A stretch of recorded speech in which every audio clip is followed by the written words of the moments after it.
परमपिता परमात्मा भगवान महादेव जो संपूर्ण सृष्टि की रचना करते हैं, पालन करते हैं, जन्म और मृत्यु जिनके हाथ में है, जिनके पवित्र शिव नाम संकीर्तन करने से सब पापों का नाश होता है और जिनके चरणों में प्रणाम करने से सब प्रकार के ताप दुख दूर हो जाते हैं, जो परम दयालु हैं, परम कृपालु हैं, दया के सागर हैं, शरणागत वत्सल हैं, भक्तों को सुख देते हैं, अनेक प्रकार की लीला करते हैं, ऐसे आशुतोष भगवान महादेव जी के चरण कमलों में हम सब मिल करके सादर प्रणाम करते हैं।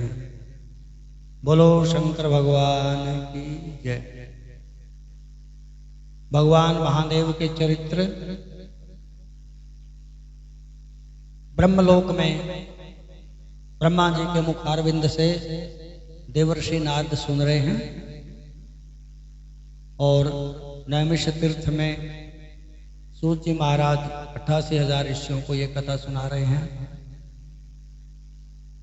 तो आइए हम सब लोग भी अपने को जो सुंदर अवसर मिला है भगवान की कृपा से, इस अवसर का लाभ उठाएं और थोड़ी देर के लिए अपने मन को, अपने चित्त को भगवान के चरणों में समर्पित करने का प्रयास करें। भगवान के चरित्र अनंत हैं, भगवान की लीलाएं अनंत हैं। जो अपनी बुद्धि के अनुसार भगवान के इन चित्रों को गा सकता है, गा लेता है, और जो अपनी बुद्धि के अनुसार इन चरित्रों को सुन सकता है, थोड़ा बहुत वो उसको सुन लेता है।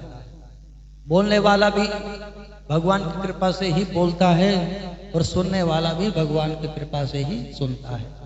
यदि भगवान की कृपा नहीं होती तो हम सबसे पहले तो मनुष्य ही नहीं बनते। हम फिर मनुष्य कहाँ बनते? फिर तो गधे घोड़े कहीं बनते, पता नहीं भगवान को किसी योनि में लेकर के जाते। लेकिन भगवान ने बड़ी कृपा की हमारे ऊपर कि हमें मनुष्य का शरीर मिला। जब गरुड़ जी महाराज भुषुंडी से कथा सुनने के लिए जाते, रामचरितमानस में प्रसंग है, तो भुषुंडी जी महाराज के जब पास पहुंचे, भुषुंडी मतलब कौआ, भुषुंडी नाम का एक कौआ है, वो भगवान की कथा सुनाता है। और गरुड़ जी के मन में अनेक प्रकार के संदेह थे। संदेह विशेष ये था, आप लोगों ने कथा सुनी है कि जब राम का और रावण का युद्ध हो रहा था तो उसमें मेघनाथ के साथ भगवान का युद्ध हो गया। तो मेघनाथ ने भगवान राम को और लक्ष्मण को नागपाश में बांध लिया। सुने हो कथा? एक ऐसा बाण चलाया कि वो नागपाश में भगवान को बांध लिया, राम को और लक्ष्मण को। तो फिर हनुमान जी ने जाकर के गरुड़ को बताया कि ऐसे ऐसे भगवान को बांध लिया है, आप उनके बंधन खोलें। गरुड़ जी आए, गरुड़ जी ने भगवान के बंधन तो खोल दिए, लेकिन डाउट हो गया, संदेह हो गया भगवान के ऊपर कि जिस भगवान के नाम लेने से भव बंधन टूट जाते हैं, संसारिक बंधन छूट जाते हैं, वो भगवान बंधन में कैसे बन सकते हैं? संदेह हो गया। भाई भगवान की लीला और भगवान की महिमा ये दोनों अलग अलग विषय हैं। भगवान की महिमा क्या है कि भगवान एक क्षण में ही सब कुछ सृष्टि पैदा भी कर सकते हैं संकल्प मात्र से, और सृष्टि का विलय भी कर सकते हैं। ये तो भगवान की महिमा है। और जो भगवान लीला करते हैं, नाटक करते हैं भगवान, तो भगवान की लीला को समझना बहुत मुश्किल हो जाता है सबके लिए। अब शंकर भगवान सती को समझा रहे हैं कि लीला कर रहे हैं, ये भगवान असली नहीं कर रहे हैं, ये नाटक है। लेकिन सती की कहां समझ में आया? ब्रह्मा जी ने भगवान बालकृष्ण को देखा कि ये सब एक ग्वाल वालों के साथ जंगल में बैठे हुए हैं, इनके साथ सब झूठा मीठा खा रहे हैं, ये क्या भगवान है? तो भगवान की लीला को समझ नहीं पाए। तो गरुड़ जी भी इसी प्रकार से भगवान की उस लीला को देख करके, अब भगवान ने तो अपने आप बंधवा दिया ना उसको, कि अभी नागपाश छोड़ दिया उसने। अब नागपाश में भगवान बंधन में नहीं आते तो उस नागपाश की महिमा खत्म हो जाती है। जैसे हनुमान जी ने अपने आप को बंधवा लिया ब्रह्मपाश में, ब्रह्मास्त्र में बंधवा लिया था ना। जब मेघनाथ ने ब्रह्मास्त्र छोड़ा तो उसमें बंध गए हनुमान जी। तो हनुमान जी को बांधा नहीं गया, बल्कि हनुमान जी खुद बंधन में आ गए। इसलिए कि ये ब्रह्मास्त्र छोड़ा है, इसकी लाज रखनी जरूरी है। तो भगवान ने अपने आप को बंधन में बंधवा लिया। तो यहां पर संदेह प्रकट हो गया गरुड़ के मन में। तो गरुड़ जी ने कईयों से पूछा, शंकर भगवान से भी पूछा, ब्रह्मा जी से पूछा। तो अंत में फिर भगवान ने कहा कि भाई आप भुषुंड जी के पास जाइए, वो आपके इस संदेह का निवारण कर सकते हैं। तो कौआ काक भुषुंडी जो भगवान राम की कथा निरंतर करते रहते हैं, 27 कल्प बीत गए, भगवान की कथा चल रही है लगातार। अब देख लो भगवान की कथा कैसी होती है। इतना समय बीत गया और अभी भी कथा चल रही है, पूरी नहीं हुई है। तो गरुड़ जी महाराज जब वहां पर गए तो गरुड़ जी ने भुषुंडी जी से कई प्रश्न किए वहां पे। तो एक प्रश्न ये किया उन्होंने कि प्रथम ही कहूं नाथ मति धीरा, सबसे दुर्लभ कवन शरीरा। हे स्वामी, सबसे पहले मुझे ये बताओ कि सबसे दुर्लभ कौन सा शरीर होता है। 7 प्रश्न किए हैं भुषुंडी जी महाराज के आगे। तो उनमें सबसे पहला जो प्रश्न है वो यही है कि प्रथम ही, सबसे पहले कहो, प्रथम ही कहूं नाथ मति धीरा, सबसे दुर्लभ कवन शरीरा, कौन सा शरीर सबसे दुर्लभ है। तो कहा भुषुंडी जी महाराज ने कि नरतन सम नहीं कवन्यौ देही, जीव चराचर जाचत जेही। मनुष्य के शरीर के समान कोई शरीर नहीं है। और इसको, इस सृष्टि के जितने भी जीव हैं सबकी इच्छा ये होती है कि हमें मनुष्य का शरीर मिले। बोलो जय सिया राम। अब मनुष्य का शरीर कितना कीमती हो गया बताओ। देवता लोग भी जिसके लिए तरसते हों, लेकिन हम लोग इस मनुष्य शरीर की कीमत अभी नहीं समझे। और जब कीमत नहीं समझे तो फिर पछताना पड़ेगा।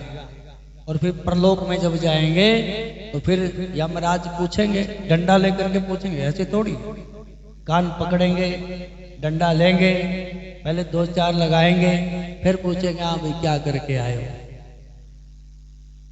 तो क्या जवाब देंगे वहां? हिसाब किताब तो देना पड़ेगा ना सारा। तो जो मनुष्य का शरीर है ये जीव को बारंबार नहीं मिलता, ये हमारी कर्म नियमनी है। तो मनुष्य का शरीर हमें भगवान क्यों देते हैं, किस लिए देते हैं, ये सबको पता है, बार बार बताने की जरूरत नहीं होती है। इस शरीर का लाभ उठाओ, सत्कर्म करो, समाज की सेवा करो, घर वालों की सेवा करो, साधु संतों की सेवा करो। और यहाँ इस संसार में ऐसे रहो कि जैसे हमारा कुछ भी नहीं है। अंदर से दिखावा तो वो व्यवहार तो करना पड़ेगा ना, ठीक है। थाली गुम होगी तो ढूंढनी पड़ेगी। 4 चम्मच थे, एक गुम हो गया तो 3 बजे वो चम्मच ढूंढना पड़ेगा, नहीं ढूंढना पड़ेगा। तो ये सारे का सारा जो व्यवहार है ये तो करना है, लेकिन ये समझ लेना कि ये मेरा नहीं है और ना मेरे साथ कुछ जाने वाला नहीं है। बोलो जय सिया राम। अब जैसे आप मंदिर में बैठे, यहाँ बैठे हैं, ठीक है। अब मान लो मंदिर के 5-7 पंखे सड़ गए, ठीक है, तो आपको दुख थोड़ी होगा। और घर में एक पंखा सड़ जाए तो है, घर मंदिर के 10 बल्ब फ्यूज हो गए तो आपको कोई दुख थोड़ी होगा, कष्ट थोड़ी होगा। और घर में एक ट्यूब खराब हो गई तो गड़बड़ है, नहीं है। अब ये चक्कर क्या है? चक्कर ये है कि जो घर वाला बल्ब है उसके साथ हमारी अटैचमेंट है, उसको आपने ये मान लिया कि ये मेरा है। और मंदिर का जो बल्ब है वो मेरा नहीं है। भाड़ में जाए, आग लगे, जो मर्जी हो जाए। बोलो जय सिया राम। मंदिर को छोड़ो, पड़ोसी को ले लो, चलो। मंदिर में तो कई होते हैं, लगाव होता कि मंदिर में एक चीज भी थोड़ी सी खराब हो जाए, भाई हमारे को तो कष्ट होता है, भाई क्यों खराब हो गया है, भाग दौड़ मच जाती है, ये हो गया वो हो गया, नुकसान हो जाएगा। लो पड़ोसी का ले लो, पड़ोसी का कुछ हो जाए तो उसमें थोड़ी अपने को कोई दिक्कत होती है। बोलो जय सिया राम। अब क्यों नहीं होती, बस वो मेरे और तेरे वाली बात है। जहां पर मेरा मान लिया कि ये मेरा है तो फिर वहां पे दुख होगा और कष्ट होगा, नहीं होगा? होगा ना? और जहां ये मान लिया कि मेरा नहीं है, वो भगवान का है। किसका है? भगवान का है। सब छोड़ छाड़ करके चले जाना है। अब जैसे हम यहाँ पे रहते हैं, मंदिर की तरफ से हमारे को कमरा मिला हुआ है, यहाँ पे कमरे में ठाट से रहते हैं, बढ़िया, ठीक है। लेकिन मन में ये नहीं रखा हुआ कि ये मेरा है, ठीक है, छोड़ देंगे आसानी से। ऐसे ही जब हम अब लोग अपने घरों में रहते हैं, बस यही रखना है कि ये अलमारी मेरी नहीं है, ये घर मेरा नहीं है। जैसे आप सरकारी मकान में रहते हैं, सरकारी मकान में रहते हैं आप, तो वहां पर अपना तो कम होता है, नहीं होता है वहां पर अपनापन, क्योंकि सरकारी आपको पता है कि जब यहाँ से रिटायर हुए और मकान छोड़ करके चलो। तो जैसे ही उस धर्मशाला में रहते हैं या सरकारी मकान में हम रहते हैं, उसी प्रकार से जब अपने घर में रहने लग जाएंगे, वहां पर किसी के साथ कोई अपनापन नहीं रहेगा। तब समझ लेना कि हम भगवान से जुड़ गए हैं और संसार के बंधन से मुक्त हो गए हैं। ये इस शरीर के का महत्व है समझने का, कि इस शरीर से ये चीजें हमारी समझ में आ जाए। बोलो जय सिया राम। जब हम कथा में बैठते हैं, सत्संग में बैठते हैं, तो विवेक की प्राप्ति होती है, विवेक बुद्धि मिलती है। तुलसीदास जी लिखते हैं कि बिनु सत्संग विवेक ना होई, और राम कृपा बिनु सुलभ न सोई। जब भगवान की कृपा होगी तब ही उसको सत्संग मिलेगा और तब ही उसको विवेक बुद्धि प्राप्त होगी। विवेक समझ गए? बोलो जय श्री राम। अब जैसे आपने चावल रखे हैं डब्बे में डाल करके, इकट्ठे रखते हैं ना, 5-7 किलो चावल डब्बे में डाल के रख दिए, तो जिस दिन चावल बनाने हैं उसमें से 2 कटोरी चावल निकाले, तो उस चावल को हम पहले थाली में डालते हैं, किसी से डाल देते कुकर में, पहले उसको थाली में डालेंगे, फिर ऐसे उसकी चटनी करते हैं, छाटते हैं ना, कोई उसमें कीड़ा ना हो, कोई कंकड़ ना हो, तो साफ उसकी छटनी कर देते हैं कि क्या रखना है और क्या फेंकना है। ठीक है, यही तो जीवन है, इसी को बोलते हैं विवेक। जीवन में विवेक आ गया कि हमारे साथ क्या जाएगा और क्या यहीं पे रह जाएगा। जिसके पास ये विवेक बुद्धि आ गई तो समझ लो उसके सारे के सारे बंधन खत्म हो गए। बोलो जय सिया राम। आज तो विशेष दिन है, हमारे जो पूज्यपाद गोस्वामी तुलसीदास जी महाराज, जिन्होंने बड़े बड़े ग्रंथों की रचना की है, तो उनकी आज जयंती है। आज के दिन वो इस पृथ्वी पर प्रकट हुए थे। सो आपको बहुत बहुत बधाई और शुभकामनाएं। उन्होंने जो ग्रंथ लिखे हैं उनसे लाभ लेना चाहिए। उत्तर प्रदेश में या तो मध्य प्रदेश में कहें, चित्रकूट जो है, चित्रकूट के साथ ही एक गांव पड़ता है जिसका नाम है राजापुर। राजापुर नाम का एक गांव है, उसमें एक पंडित जी रहते थे। पंडित जी का नाम था आत्माराम दुबे और उनकी धर्म पत्नी थी तुलसी देवी। तो दोनों बड़े प्यार प्रेम से रहते थे, वो भगवान का भजन करते थे। भगवान की कृपा हुई कि उनके घर में एक बेटा हुआ, लेकिन बेटा बड़ा अजीब था। एक तो माँ के गर्भ से 12 महीने के बाद प्रकट हुआ हो। बोलो जय सिया राम।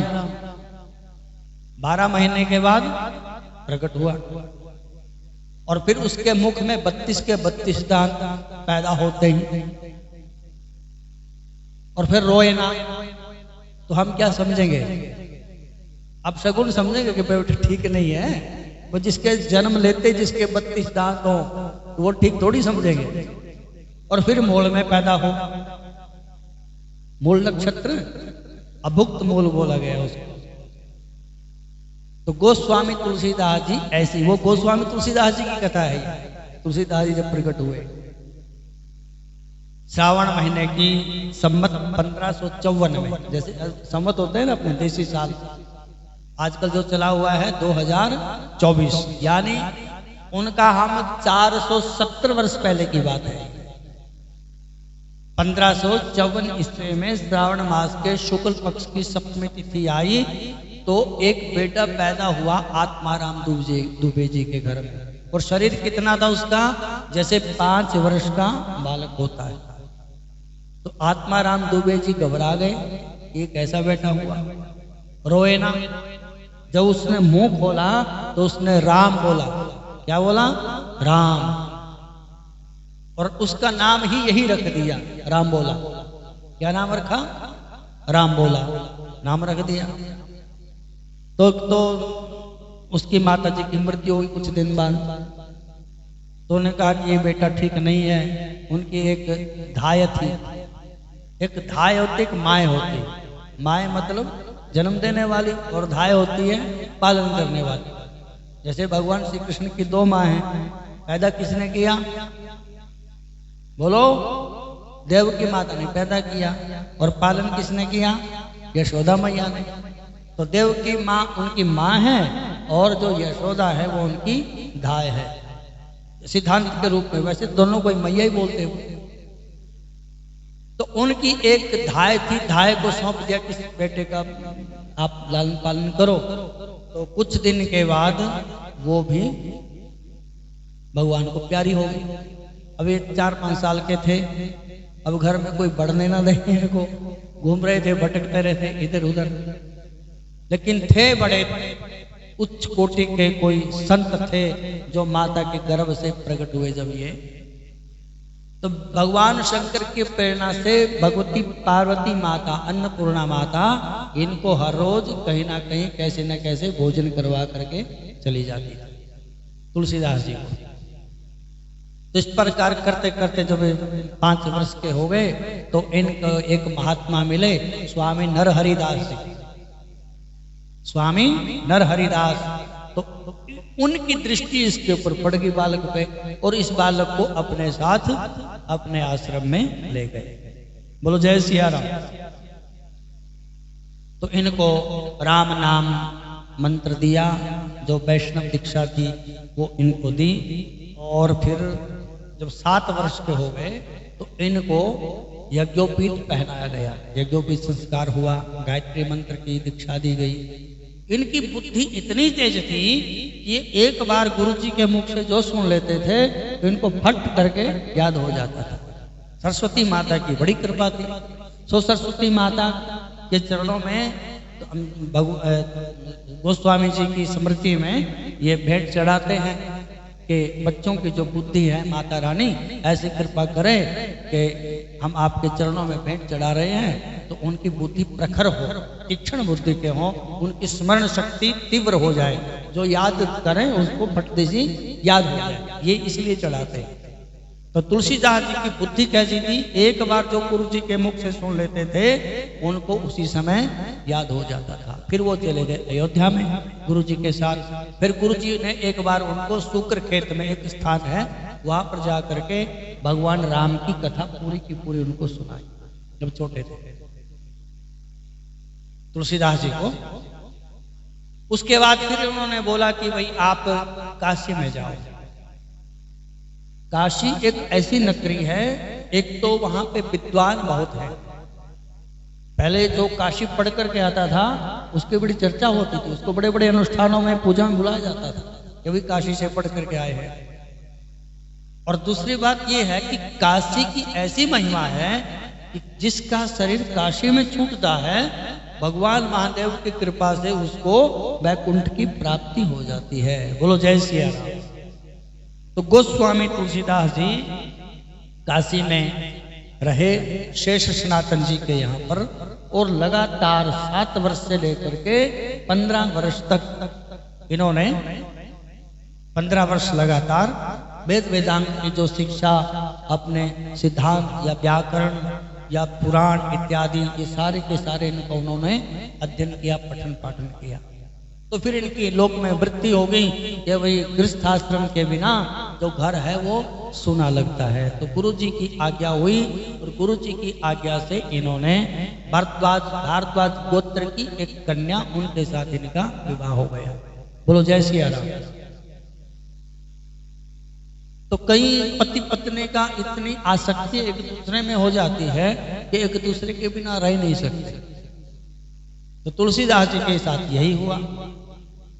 अब वो तो हर अपने जब जो भी कदम रखते थे भगवान को समर्पित रहते थे कि मैं जो करता हूं भगवान ही मुझसे करवाते हैं। तो एक बार उनके जीवन में बड़ी अजीब घटना घटी। तुलसीदास जी की धर्म पत्नी मायके चली गई। अब तुलसीदास जी का मन ना लगे, एक दिन दो दिन रहे लेकिन छटपटाए और रात में ही घर से निकल गए कि पत्नी के पास चलते हैं। तो कथाकार तो कई उसमें संत लोग कहते हैं कि जब वो गए तो रास्ते में कोई नदी पड़ती थी, नदी में कोई मुर्दा तैर रहा था, डेड बॉडी मुर्दा तैर रहा था और उसको पार करके जाना था तुलसीदास जी ने नदी को। तो उसने सोचा कोई लक्कड़ है, उस मुर्दे के ऊपर भी बैठ के उसके सहारे ऊपर जा करके डर गए। लेकिन उनको ये पता नहीं लगा कि ये मुर्दा है। क्यों? क्योंकि मन वहां पे नहीं था। मन कहाँ था? हाँ, धर्म पत्नी के पास मन था, इसलिए उनको पता ही नहीं चला। और जो घर में पहुंचे तो इसमें जो गीता प्रेस में कथाएं आती हैं उसमें तो ज्यादा विवेचन इनका नहीं है मिलता, लेकिन कहते हैं कि जब वो घर में पहुंचे तो उन्होंने एक सर्प देखा, लटक रहा था कोई सर्प ऊपर से, और उसने सोचा कि मेरी घरवाली ने रस्सी लटका रखी है। उसको आभास हो गया कि मैं आ रहा हूं, और वो सर्प के सहारे, मतलब उनको सर्प से भी भय नहीं लगा। क्यों? क्योंकि उनको तो पता ही था, मन ही नहीं था उनका, तो शरीर था बस। वो सर्प के सहारे उस छत के ऊपर चढ़ गए और घरवाली ने देखा कि राम राम राम राम, आधी रात को ये बाबा कहाँ पहुंच गए यहाँ। तो घरवाली भी अच्छी धर्मात्मा थी, पढ़ी लिखी थी, तो उसने वहां पर बड़ी डांट फटकार लगाई तुलसीदास जी को कि महाराज आप मेरे इस हड्डी और चमड़ी की यह शरीर दिखता है आपको, इस शरीर में इतनी आसक्ति है आपकी कि मेरे बिना एक दो दिन के लिए भी नहीं रह सकते। इतनी आसक्ति यदि राम के अंदर आपकी हो जाए तो आपका कल्याण हो जाए। और तुलसीदास जी को यह शब्द बाण की तरह लगे और जीवन ही बदल गया। बस उसी दिन से धर्मपत्नी का परित्याग कर दिया कि अब हम आपको राम से ही जाकर के सीधे मिलेंगे। उन्होंने अपने जो गृहस्थ वाले कपड़े थे वो तो उतार दिए और सीधे ही बाबा वाले कपड़े डाल करके भ्रमण करने लगे। उसके बाद फिर वो एक दिन अयोध्या में गए और अयोध्या में जाकर के उन्होंने भगवान राम का ध्यान करते हुए एक ग्रंथ लिखना प्रारंभ किया जिसका नाम है रामचरितमानस। श्री रामचरितमानस की रचना उन्होंने की। रामनवमी का दिन था, संवत 1631। रामचरितमानस में भी आता है 1631 जो वर्ष था संवत का। इसमें जो रामनवमी आई तो इसमें रामनवमी का संयोग ऐसा ही बना हुआ था कि जब कहीं पहले अवध में राम जी प्रकट हुए थे वैसा ही संयोग बना हुआ था। तो उन्होंने ये अपने ग्रंथ लिखना उन्होंने फिर प्रारंभ कर दिया। बोलो जय सिया राम। रामचरितमानस, और इसको लिखने में उन्होंने 2 साल 7 महीने और 26 दिन लगाए, तब जाकर के पूरा हुआ। पहले तो संस्कृत में लिखते थे, लेकिन कहते हैं कि जब वो संस्कृत में लिखते हैं रात को सोते हैं तो सवेरे उठ के सारे सफाचट साफ हो जाते हैं। फिर दूसरे दिन ऐसा करते, फिर तीसरे दिन ऐसा करते, फिर चौथे दिन। अब करते करते जब कई दिन बीत गए तो महादेव प्रकट हुए। फिर कौन प्रकट हुए? महादेव। महादेव की तो कृपा से लिखते इन्होंने। महादेव ने कहा कि स्वामी जी ये जो संस्कृत भाषा है ये कलयुग के लोगों के समझ में नहीं आती है, इसलिए साधारण भाषा में राम जी की गाथा लिखो। तब उन्होंने अपनी अवधी भाषा में, जो रामचरितमानस की भाषा है वो अवधी है, अयोध्या में जो बोली जाती है, अवधी भाषा में इस ग्रंथ की रचना की और इस ग्रंथ को लेकर के भगवान महादेव के विश्वनाथ मंदिर में, जहां पर अन्नपूर्णा माता का मंदिर है। विश्वनाथ गए हो?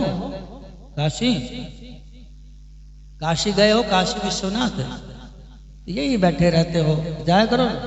हाँ, काशी गए। काशी विश्वनाथ भगवान का जो दिव्य मंदिर है। बिहार के कौन कौन है? गए हो वाराणसी? अभी जाएंगे? या तो हाँ करो या ना करो, ऐसे हैं? नहीं गए? नहीं गए, जाएंगे, जाना चाहिए। विश्वनाथ की नगरी है काशी। तो काशी में जो भगवान विश्वनाथ का मंदिर है उसके सामने ही ऐसे करके अन्नपूर्णा माता का मंदिर है। राम जी गए हैं हमारे साथ थे? हैं? हाँ, इकट्ठे गए थे। बोलो जय सिया राम। तो अन्नपूर्णा माता के मंदिर में वो ग्रंथ रख दिया गया। अब जो वहां के ब्राह्मण थे वो चिढ़ते थे इससे। देखो, एक सिद्धांत है, जो सवेरे जागा हुआ आदमी होता है वो सवेरे सोए हुए आदमी से घृणा करता है ना। जो नहाया हुआ है वो बिना नहाए से घृणा करता है। जो सती साध्वी पतिव्रता औरत होती है वो चरित्रहीन औरत से घृणा करती है, नहीं करती? इसी प्रकार से जो अज्ञानी मनुष्य होते हैं वो ज्ञानी से घृणा करते हैं, उसको देख के राजी नहीं होते, उसके पास बैठ ही नहीं सकते वो। अब वो जितने ब्राह्मण थे वो भी कम तो नहीं थे तो उच्च कोटि के ब्राह्मण, लेकिन उनको ब्राह्मण होने का अहंकार था कि मैं हम ब्राह्मण हैं और हम पढ़े लिखे हैं। कि तुलसीदास जी अपने आप को कभी भी ऐसा नहीं मानते थे, उनके अंदर अहंकार भाव नहीं था। तो उन्होंने इस ग्रंथ को, जब उन्होंने ग्रंथ लिखा, इस ग्रंथ को रिजेक्ट कर दिया, ये तुम्हारा ग्रंथ ठीक नहीं है, सही नहीं है। तो तुलसीदास जी ने विचार किया कि भाई हमने तो बड़े भाव के साथ लिखा है, अब तुम नहीं मानते हो तो हम क्या करें। तो उन्होंने इसकी बड़ी अवहेलना करनी प्रारंभ कर दी कि ऐसा ग्रंथ कैसे लिखा, इसमें आपने ब्राह्मणों की बेइज्जती करवा दी है, हिंदी में रचना कर दी है, हम तो संस्कृत पढ़ने वाले लोग हैं, ये वो। तो उन्होंने, अब उसने कहा कि भाई अब तो लिख दिया। तो कुछ लोग उनके पक्ष में हो गए और कुछ लोग उनके विपक्ष में हो गए। बोलो जय सिया राम। ये सत्य असत्य, धर्म अधर्म की लड़ाई हमेशा चलती है। आज थोड़ा सा इतना हो सकता है कि जो सत्य पक्ष के लोग जिस लाइन में होते हैं उस लाइन में कम लोग होते हैं, है ना। और जो असत्य बोलने वाले होते हैं, असत्यभाषी होते हैं, दुष्ट वृत्ति के लोग होते हैं, उस लाइन में लोग ज्यादा होते हैं। बोलो जय सिया राम। होता है ना ऐसे। अब दूर क्यों जाते हो? महाभारत का युद्ध हुआ, ठीक है, मुख्य उसमें किस किस की लड़ाई है? कौरव और पांडवों की, ठीक। तो जो पांडव लोग हैं वो सत्य के पक्ष में हैं, धर्म के पक्ष में, और जो कौरव लोग हैं वो असत्य और अधर्म के पक्ष में हैं। बोलो जय सिया राम। तो पांडव कितने हैं? 5, और कौरव कितने हैं? 100। अधर्म के पक्ष में ज्यादा लोग हैं और धर्म के पक्ष में कम लोग हैं। यहां से अंदाजा लगाइए आप। तो तुलसीदास जी ने जब ग्रंथ की रचना की, इनके पक्ष में लोग तो आए लेकिन बहुत कम थे, मुट्ठी भर थे, और इधर विपक्ष में ज्यादा लोग खड़े हो गए। तो उन्होंने कहा कि भाई आपने, एक बड़े वेदांती बाबा थे उस समय काशी में, जिनका नाम था मधुसूदन सरस्वती, आपने सुना होगा। अब आप संस्कृत पढ़ते ही नहीं, आपको क्या पता लगेगा कौन संत हुए, क्या हुए। एक संत हुए, बड़े अच्छे महात्मा थे, मधुसूदन सरस्वती। अब ब्राह्मणों ने विचार किया कि सरस्वती जी के पास इनको लेकर के जाते हैं, वो तो इसको नकार देंगे क्योंकि वो तो संस्कृत के बड़े प्रकांड पंडित हैं और वेदांती हैं। तो उसको, इस ग्रंथ को लेकर के उनके पास चले गए, मधुसूदन जी के पास। तो जब उन्होंने इस ग्रंथ को देखा तो इस ग्रंथ को देख करके बड़े प्रसन्न हुए और उन्होंने इस ग्रंथ की प्रशंसा में एक श्लोक लिखा संस्कृत में। उन्होंने लिखा है कि आनंद कानने ही अस्मिन जंगमस तुलसी तरु। आनंद कानन बोलते हैं काशी को। काशी का एक नाम है आनंद कानन। कानन माने जंगल, आनंद का जंगल, आनंद ही आनंद वहां बरसता है।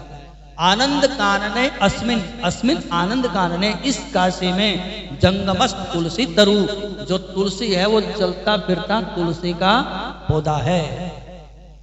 कविता मंजरी भाति राम भ्रमर भूषिता, इसका जो इसकी कविता रूपी जो मंजरी है बहुत सुंदर है, और इस मंजरी के ऊपर राम रूपी भंवरा हमेशा मंडराता रहता है। बोलो जय सिया राम। हर हर हर हर महादेव। तो बहुत सुंदर श्लोक इसके पक्ष में लिख दिया कि आपने जो ग्रंथ लिखा है बहुत बढ़िया है। मधुसूदन जी ने वो दे दी, सम्मति अपनी प्रकट कर दी। अब उनको फिर भी नहीं वो हुई तसल्ली, बोले नहीं अभी इसमें कुछ गड़बड़ है, कुछ इन्होंने रिश्वत वगैरह दी है इनको महात्मा को, और ये ठीक नहीं लग रहा है। तो तुलसीदास जी कहने लगे कि चलो कुछ और परीक्षण कर लो भाई। तो उन्होंने कहा कि भगवान महादेव ही इसको मतलब पक्का करेंगे, भाई आपका ये ग्रंथ प्रामाणिक है। तो बोले ठीक है। तो विश्वनाथ भगवान का जो मंदिर था, उस मंदिर में सबसे नीचे रामचरितमानस रखा गया। ध्यान से सुनना, सबसे नीचे रामचरितमानस रखा, उसके ऊपर अन्य अपने वेद पुराण शास्त्र सारे कुछ उसके ऊपर ऐसे ऊपर नीचे करके रख दिए गए।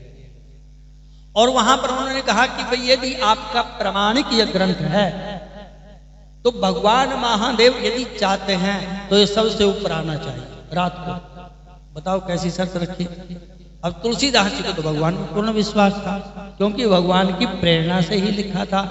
विश्वनाथ भगवान का जो मंदिर था, कपाट रात को बंद हुए, भगवान महादेव की याद में भगवान महादेव के चरणों का ध्यान करते हुए तुलसीदास जी महाराज की सारी रात निकली, और जब सवेरे वह मंदिर के पट खोले गए तो देख करके सारे के सारे लोग अचंभित हो गए, क्योंकि रामचरितमानस जब सबसे नीचे था वो महादेव की कृपा से सबके ऊपर रखा हुआ मिला। बोलो तुलसीदास जी महाराज की जय। और उसके ऊपर स्टैंप लगा दी भगवान ने, मोहर लगा दी। उसके ऊपर लिखा हुआ था सत्यम शिवम सुंदरम, ये नाम लिखे हुए थे भगवान, भगवान के हस्ताक्षर हो गए उसके ऊपर। तब फिर ये ग्रंथ प्रचलित हुआ, और इतना प्रचलित हुआ, इतना प्रचलित हुआ कि आज भी घर घर में सब लोग इसका पाठ करते हैं। अब जब विवाह शादी किसी की होती है तो रामचरितमानस का ही अखंड पाठ होता है, और कोई ग्रंथ का होता है अखंड पाठ, 24 घंटे पढ़ने के लिए लगे हैं। तो रामचरितमानस का अखंड पाठ होता है। तो ऐसे जो ग्रंथों की रचना की महात्माओं ने, उनका पठन पाठन श्रवण अवश्य करना चाहिए। बोलो जय सिया राम। और गोस्वामी दास जी की कितनी रचनाएं हैं, कवितावली उन्होंने लिखी, हनुमान बाहुक उन्होंने लिखा। तो सबसे प्रसिद्ध है, सब जानते हैं, हनुमान चालीसा। हनुमान चालीसा उन्होंने लिखा है, जो यह पढ़े हनुमान चालीसा होए सिद्धि साखी गौरी सा। शंकर भगवान की प्रेरणा से उन्होंने अनेक ग्रंथों की रचना की। जानकी मंगल, पार्वती मंगल, हनुमान बाहुक, कवितावली, दोहावली, कई ग्रंथों की रचना की उन्होंने। और उसके बाद वे चित्रकूट में चले गए। इसके दौरान उनको भगवान के दर्शन भी हुए थे राम जी के, हनुमान जी की प्रेरणा से। हनुमान जी का पल्ला पकड़ लिया तो समझ लो सारे देवी देवता मिल गए आपको। इंद्र वरुण कुबेर भी मिल जाएंगे, लक्ष्मी माता भी मिल जाएगी, भगवान शंकर भी मिल जाएंगे, राम जी भी मिल जाएंगे, नारायण भी मिल जाएंगे, क्योंकि राम दुआरे तुम रखवारे, होत न आज्ञा बिनु पैसारे। तो तुलसीदास जी को दर्शन जब हुए राम जी के, तो उसमें कारण हनुमान जी थे। विभीषण को राम जी से किसने मिलाया? हनुमान जी ने। तुमरो मंत्र विभीषण माना, लंकेश्वर भय सब जग जाना। सुग्रीव को के साथ भगवान की मित्रता करवाई हनुमान ने। तो हनुमान जी को संकट मोचन बोलते हैं। जो संकट मोचन हनुमान जी के साथ जुड़ जाता है उसके ऊपर भगवान की अति कृपा होती है। जब तक हनुमान जी की कृपा नहीं होगी तब तक भगवान भी शंकर भी कृपा नहीं करते। तो ये हनुमान चालीसा आदि जो ग्रंथ है जिनका पठन पाठन करते हैं सब प्रकार की सिद्धियां देने वाला है। हनुमान चालीसा में तो इतनी शक्ति है कि आप लोगों ने भी कभी शायद अनुभव किया होगा। हमारा तो कई बार का अनुभव है हनुमान जी के लिए कि ऐसी ऐसी घटनाएं जो असंभव होती हैं उनको भी भगवान हनुमान जी संभव बना देते हैं। बोलो जय सिया राम। तो ऐसे तुलसीदास जी महाराज फिर उन्होंने अंत में काशी में जाकर के 126 वर्ष की आयु में कितने वर्ष जिए? 126 साल जिए तुलसीदास जी। 126 वर्ष श्री गोस्वामी तुलसीदास जी जिए और इन्होंने 1680 संवत 1554 में पैदा हुए, 1680 में इन्होंने अपने शरीर का परित्याग किया और राम राम बोलते हुए भगवान के चरणों में चले गए। तो ऐसे ऐसे जो महात्मा हुए हैं जिन्होंने अपनी त्याग और तपस्या से इतने बढ़िया ग्रंथों की रचना की है, भूखे रह करके अनेक प्रकार के कष्ट सहन करके, तो इन ग्रंथों का पठन पाठन करना चाहिए। बोलो जय सिया राम। सो आज गोस्वामी तुलसीदास जी की जयंती है। आप भी संकल्प कर लें आज के दिन कुछ कि हम रामचरितमानस की 2-4-10 चौपाइयाँ हर रोज पाठ इसका करेंगे, या तो हनुमान चालीसा के 11 पाठ 5 पाठ हर रोज करेंगे, संकट मोचन करेंगे। ठीक है, तो कुछ ना कुछ संकल्प तुलसीदास जी की स्मृति में करना चाहिए ताकि भगवान की कृपा हमारे ऊपर बनी रहे। बोलो जय सिया राम। नमः शिवाय ओम नमः शिवाय हर हर भोले नमः शिवाय नमः शिवाय ओम नमः शिवाय हर हर भोले नमः शिवाय नमः शिवाय ओम हर हर भोले नमः शिवाय नमः शिवाय नमः शिवाय हर हर भोले नमः शिवाय। जटाधराय शिव जटाधराय जटाधर जटाधराय शिव जटाधराय जटा नमः शिवाय ओम नमः शिवाय हर हर भोले नमः शिवाय नमः शिवाय ओम नमः शिवाय हर हर भोले नमः। ओ गंगाधराय शिव गंगाधराय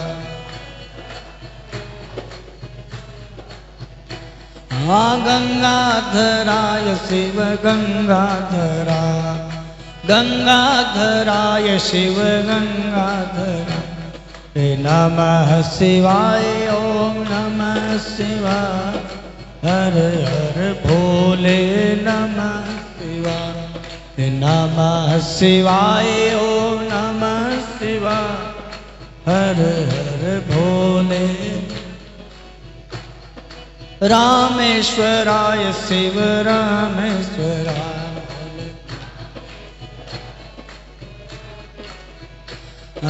नमः शिवाय ओम बोलो बोलो बोले नमः शिवाय नमः शिवाय हर भोले बाबा से प्रीत लगा ले अपना जीवन सफल बना ले। भोले बाबा से प्रीत लगा ले अपना जीवन सफल बना ले अपना जीवन सफल बना ले अपना जीवन बना ले।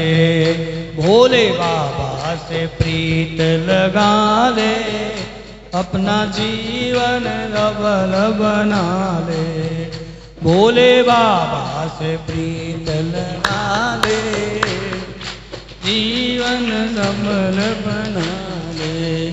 भोला सबके संकट हरता है, भोला है, भोला सबके संकट हरता है, भोला वो सबकी झोलियां भरता है, वो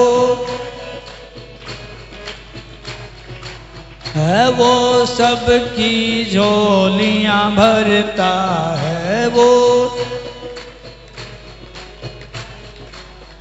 शिव के चरणों में शीश झुका ले, अपना जीवन सफल बना ले, शिव के चरणों में शीश झुका ले, अपना जीवन सफल बना ले, भोले बाबा से प्रीत लगा ले, अपना जीवन सफल बना ले, भोले बाबा से प्रीत लगा ले।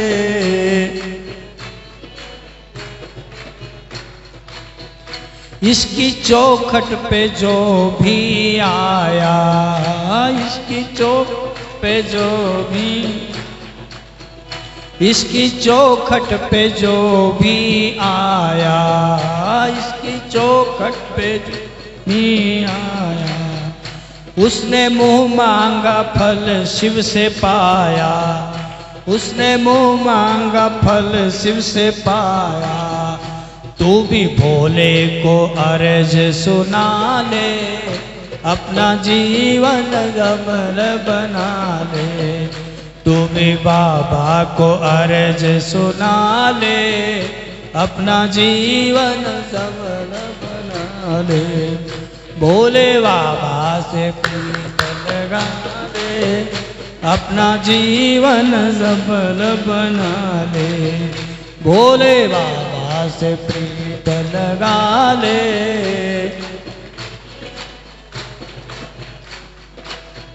जो भी श्रद्धा से शिव जी को ध्याए, जो भी श्रद्धा से शिव जी को ध्याए, भोला उसको हृदय से लगाए, भोला उसको हृदय से लगाए, तू भी भक्ति से शिव को मना ले, अपना जीवन सफल बना ले, तू भी भक्ति से शिव को मना ले, अपना जीवन सफल बना ले, भोले बाबा से प्रीत लगा ले, अपना जीवन सफल बना ले, भोले बाबा से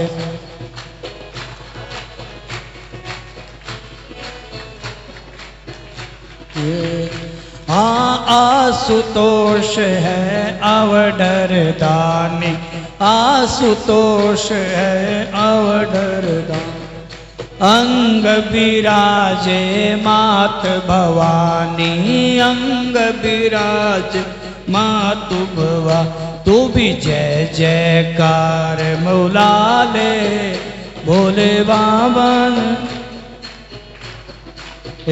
तू भी जय जयकार बुला ले, अपना जीवन सफल बना ले, भोले बाबा से प्रीत लगा ले, अपना जीवन सफल बना ले। शिव शिव बोलो सहारा मिलेगा, शिव शिव बोलो मिलेगा, सहारा मिला तो किनारा मिलेगा, तो किनारा मिलेगा, शिव शिव बोलो, शिव शिव बोलो मिलेगा, शिव शिव बोलो मिलेगा। बोलो शंकर भगवान हर हर। तो थोड़ा शिव पुराण की चर्चा कर लें तो हम कल कथा सुन रहे थे, भगवान महादेव का विवाह पार्वती जी के साथ संपन्न हुआ। तो भगवती पार्वती महादेव के साथ कैलाश में लौटी और कैलाश में जा करके भगवती पार्वती ने भगवान महादेव के चरणों में प्रणाम करते हुए सबसे पहले यही कहा कि आप हमें राम कथा सुनाइए। बोलो जय सिया राम। ऐसी पत्नी होती है कोई जो पहली रात में बोले कि स्वामी जी आप हमें कथा सुनाओ? कभी तो बोलना चाहिए, कभी तो बोल दो घर वाले को कि कोई कथा वथा सुना दो। बोलो जय सिया राम। महादेव भगवान सत्य पार्वती की बात सुन करके प्रसन्न हो गए। धन्य धन्य गिरिराज कुमारी, तुम समान नहीं कोई उपकारी। पूछे और रघुपति कथा प्रसंगा, सकल लोक जग पावनी गंगा। हे पार्वती, आपने तो बहुत उत्तम प्रश्न किया है, लोक कल्याण के लिए किया है। भगवान ने राम कथा सुनाई। उसके बाद भगवान और पार्वती का फिर बहुत सुंदर गृहस्थ आश्रम चलता है, विहार होता है और उनके घर में एक पुत्र प्रकट होता है जिसका नाम रखा गया कार्तिकेय। बोलो कार्तिकेय महाराज की जय। कथा थोड़ी लंबी है इसकी, कार्तिकेय महाराज कैसे प्रकट हुए। अगर इनकी कथा सुनाने लगे तो 7 दिन लगेंगे इसके लिए, ठीक है। तो थोड़े में समझ लो कि भगवान महादेव और पार्वती के यहाँ पे कार्तिकेय भगवान प्रकट हुए। तब जन्मे खट बदन कुमारा। षड बदन बोलते हैं 6 मुख वाले। अब 6 मुख कैसे हो गए इनके? जब ये छोटे से थे, जंगल में पैदा हुए थे, वैसे तो जंगल में पैदा हुए थे, छोटे से थे, तो ये स्वर्ग में चले गए। तो स्वर्ग में जो कृतिका नाम की माताएं थी वो थी 6। तो उन्होंने विचार किया कि बहुत सुंदर बालक है, हम अपना दूध पिलाते हैं इसको। तो उनकी लड़ाई होती, माताओं की लड़ाई बहुत जल्दी हो जाती है। अब या तो संतोष कर लेती कि पहले तू दूध पिला ले, फिर तुम पिला लो, फिर ये पिला लेंगे। वो इसी बात पे लड़ पड़ी कि पहले दूध में पिलाऊं। अब तो कार्तिक महाराज ने सोचा कि अब तो बिना दूध के ही रह जाएंगे, इसलिए भगवान ने उसी समय अपने 6 मुख प्रकट किए। बोलो शंकर भगवान की। इनके पिताजी के 5 मुख हैं, ये बाप से भी ऊपर है। बोलो जय सिया राम। तो 6 मुख करके 6 मुख से 6 माताओं का दूध इन्होंने एक ही साथ पिया, तो इनका नाम पड़ गया षट बदन, 6 मुख वाले। तो तब जन्म्यो षट बदन कुमारा, तारक असुर समर जही मारा। देवताओं की इच्छा थी कि भगवान शंकर और पार्वती के यहाँ एक बेटा हो, और वो जो इनका बेटा होगा वही तारकासुर को मार सकता है। बोलो जय सिया राम। अब थोड़ी आध्यात्मिक दृष्टि से जब हम इस तारकासुर को देखते हैं तो तारक बोलते हैं तारने वाले को, जो अपने को तार दे, पार उतार दे जो। और इसका नाम था तारकासुर। क्या असुर यानी राक्षस किसी को पार उतार सकता है? नहीं, लेकिन इसने कहा कि मैं ही पार उतारूंगा सबको। नाम रख लिया तारकासुर। अपने यहाँ एक मंत्र, तारक मंत्र राम है। राम जी का जो नाम है वो तारक मंत्र है, वो जीव को तार देता है। यानी भगवान तारते हैं तो भगवान का नाम तारता है। अब भगवान राम ने तो थोड़े से भक्तों का उनके आश्रम में जाकर के उनके जीवन में आकर के कल्याण किया, लेकिन भगवान राम के अपेक्षा राम के नाम ने कितने व्यक्तियों का कल्याण कर दिया। तो राम तारक है, राम मंत्र तारक है, लेकिन असुर ने कहा कि हम ही तारने वाले हैं। नाम पड़ गया तारकासुर। तो असुर किसी को तार नहीं सकता है। तो तारकासुर का अर्थ है जो हमारे समाज में ना अनेक प्रकार की गलत परंपराएं पड़ी हुई हैं। यहाँ भी मत्था टेक दो, यहाँ भी चावल फेंक दो, यहाँ भी कोले फेंक दो, यहाँ भी दाल फेंक दो, यहाँ भी नारियल डाल दो, यहाँ पर चौराहा है यहाँ पे भी दीपक जला दो। समय समय के अनुसार तो ठीक है, लेकिन जो उनमें ही खोया रहता है कि बस ऐसे ही मेरा कल्याण हो जाएगा, है, नींबू घुमा के डाल दो, बेलपत्र पे शहद लगा करके, नींबू लगा करके चढ़ा दो, तो यही है तारकासुर, जो इन चक्कर में आदमी फंस जाता है। तो ऐसी तारकासुर को, यानी इन ये जो परंपराएं पड़ी हुई हैं हमारे, गलत धारणाएं हमारी हैं, तो इनको कौन मार सकता है? कार्तिकेय। कार्तिक माने इसके 6 मुख हों। 6 मुख का अर्थ ये होता है, जब हम तारकासुर का आध्यात्मिक विवेचन करते हैं तो 6 मुख का मतलब ये है कि जिसको 6 शास्त्र का ज्ञान होता है वही तारकासुर को खत्म कर सकता है, वही इन परंपराओं को खत्म कर सकता है। समझ गए? बोलो जय सिया राम। अपने अग्रोहा में एक राजा हुए अग्रसेन, वो भगवती माता के पुजारी थे। जब यज्ञ अनुष्ठान हो रहा था तो वहां पर जब पूर्ण आहुति करने लगे तो उन्होंने कहा कि बलि दो, यहाँ पे बकरे की या भैंसे की जो भी बलि थी। तो उन्होंने कहा भाई हम बलि नहीं देंगे। तो बोले आपका यज्ञ पूर्ण नहीं होगा। तो बोले हमारा यज्ञ पूर्ण हो चाहे ना हो, लेकिन ये बलि हम नहीं दे सकते, यही तो तारकासुर है। तो बोले हम बलि नहीं दे सकते। तो उन्होंने कहा बिना बलि के ही आप या कोई और बलि दे दो, पेठे की बलि दे दो, नारियल के बलि दे दो। तो कहा कि ये बकरे की और भैंसे की बलि हम नहीं देते।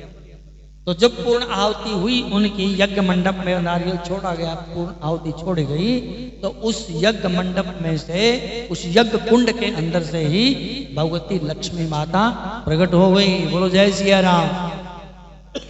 तो ये है तारकासुर का वध करना। तो जब हम इन गलत परंपराओं को छोड़ देंगे और सही मायने में जो शास्त्र की विधि है उसके अनुसार चलने लग जाएंगे, शंकर भगवान की पूजा करनी चाहिए, लेकिन भय से, और हमारे घर में लक्ष्मी आ जाए, इस खिड़की से भी आ जाए, इस खिड़की से भी आ जाए, यदि ऐसे भगवान महादेव की पूजा करेंगे तो फिर कल्याण होने वाला नहीं है। तो ऐसे तारकासुर का जो अनेक प्रकार की गलत धारणाएं हैं, गलत परंपराएं हैं, जो हमारे मन बुद्धि चित्त में स्थान करके बैठ गई हैं, उनको मारना ही तारकासुर का वध करना है, उनको खत्म करना। तो तारकासुर का वध भगवान महादेव के पुत्र कार्तिकेय ने किया। ये सेनापति बन करके देवताओं के पक्ष में लड़े और साम्राज्य के अंदर, पूरे समाज के अंदर शांति की स्थापना हुई। बोलो जय सिया राम।